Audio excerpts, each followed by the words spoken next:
म पनि काली त पनि काली आमाले मलाई माया गरेर यस्तो कालो कालो कुखुरा पालेको मलाई थाहा छ।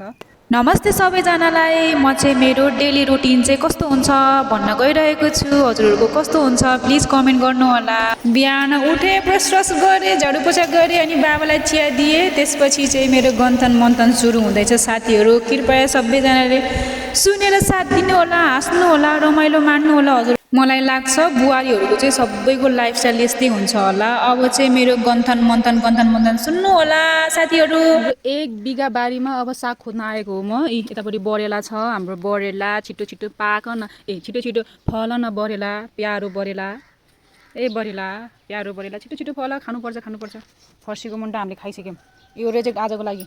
अब यो साग खाने, यो साग टिपेर खाने हो। हाम्रो करेला फल्दैछ, 1 बिघा जग्गामा। हाम्रो फर्सीको मुन्टा छ, कसले बिट गर्न सक्ने हामीलाई। अब टमाटर पनि छ, हाम्रो घर खुर्सानी पनि छ, हाम्रो घर लोकल टमाटर पनि छ, अर्को खुर्सानी पनि छ, हाम्रो घर पुदिना पनि छ। हेर्नु साथीहरू, हाम्रो घर चाहिँ यो पिछवाडेबाट अगुवाडेबाट त देख्नु भएको होला हजुरहरूले। यसरी यो टिप्ने, यो म यस्तो बबाल मनपर्छ मलाई यो साग भनी साथी छैन कि साथीहरू। 1 बिघा जग्गा छ नि हाम्रो, थाहा छ तपाईँहरूलाई? थाहा छैन भने थाहा पाइराख्नु। हाम्रो 1 बिघा जग्गामा तपाईँहरूले मकैहरू रोप्न आउन सक्नुहुन्छ। खाली छ कि खाली, अझै खाली छ नि त। त्यही भएर यहाँ ठाउँ यत्रो 1 बिघामा रहेको ठाउँ, यत्रो ठाउँ खाली छ। हामीले लगाएर सकेको छैन है। आउनु होला, रोप्नु होला, त्यसपछि गरी खानु होला, कमाइ खानु होला। ल साग यस्तो 1 बिघा जग्गामा फलाएको फलफुलहरू खाएर हामी तन्दुरुस्त बन्ने हो साथीहरू। तपाईँहरू मात्रै रोगी बन्नु बाहिरको बजारको खानेकुराहरू खाएर। हेर्नु ल, यहाँ यस्तो दामी साग पाएँ। यो चाहिँ हाम्रो माइतीबाट पठाइदिएको कुखुरा हो। हेर्नु न यहाँ, यो र म दाजीहरू है। यहाँ कहिले आऊ, यहाँ भने हेर्नु नि, यहाँ म र यो एउटै छौँ के। हाम्रो आमाले कति माया गर्छ मलाई। यो र म सेम छौँ, सेम। काली बोले अझै, म पनि काली त पनि काली, म पनि काली त पनि काली। मिटिङ लगाऊँ अब, मिटिङ लगाउनु पर्दैन। मेरो आमाले मलाई माया गरेर यस्तो कालो कालो कुखुरा पालेको मलाई थाहा छ। आमाले मलाई माया गरेर यस्तो कालो कालो कुखुरा पालेको मलाई थाहा छ। अर्को मान्छेहरूलाई के थाहा यस्तो अर्ग्यानिक चिजहरू खान पाउनुको मजा के थाहा।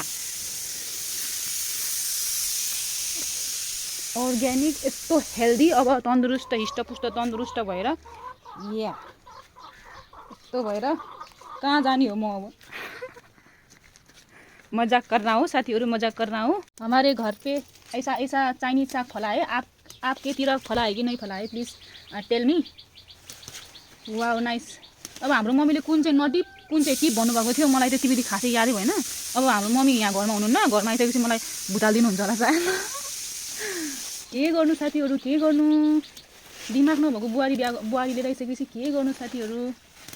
यस्तो दामी साग छ, त्यस्तो दामी साग छ। फर्सीको मुन्टा खाइसक्यो कि हामीले, कति खानु। फर्सीको मुन्टा अझै भित्र पनि रहेछ।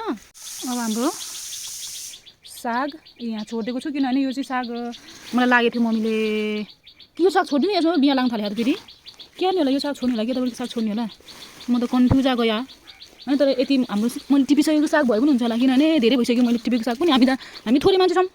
एकैछिनमा यत्रो साग टिपेर भए। तपाईँहरूको 1 बिघाको जग्गामा यत्रो धेरै साग छ साथीहरू छ। ल कालीले मलाई हेरेर बसिरहेको छ, म पनि साग टिप्न आउँछु भने होला। अब यहाँबाट हाम फाल्नै सक्दैन। यतापट्टि फर्सी र आलु बन्दैछ है, यतापट्टि दाल बन्दैछ। अनि साग, यो चाइनिज साग बनाएर गुवाम खाइदिने हो साथीहरू। आज चाहिँ भेजिटेबल डे हो कि।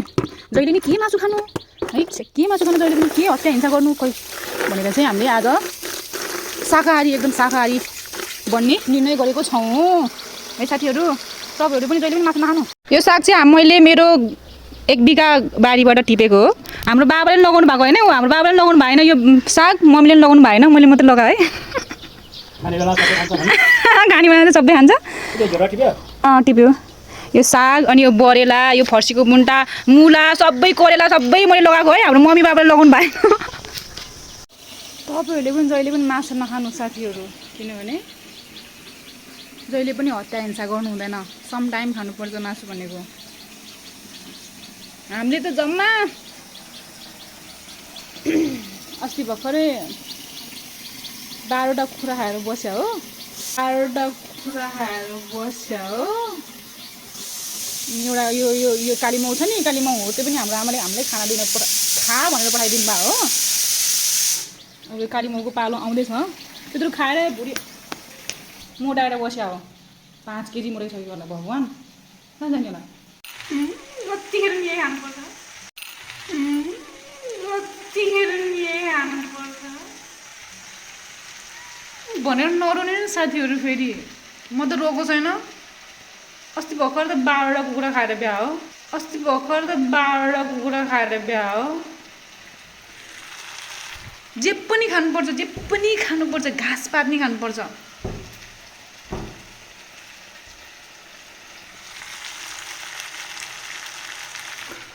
फर्सी तर खानुपर्छ है खानुपर्छ अर्ग्यानिक चिज पनि खानुपर्छ साथीहरू हाम्रो बाबाले मासु ल्याउनु भयो हाम्रो बाबाले मासु ल्याउनु भयो होला भनेको त फर्सी पकाएर ओहो हाम्रो बाबाले मासु ल्याउनु भयो भनेर पकाउनु थालेको पकाउँछु भनेको त हाम्रो बाबाले खुर्सानी मात्रै ल्याउनु भएको रहेछ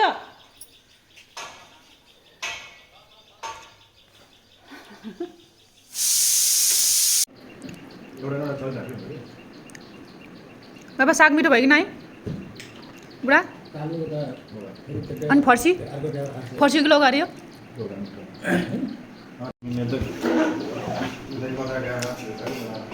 पास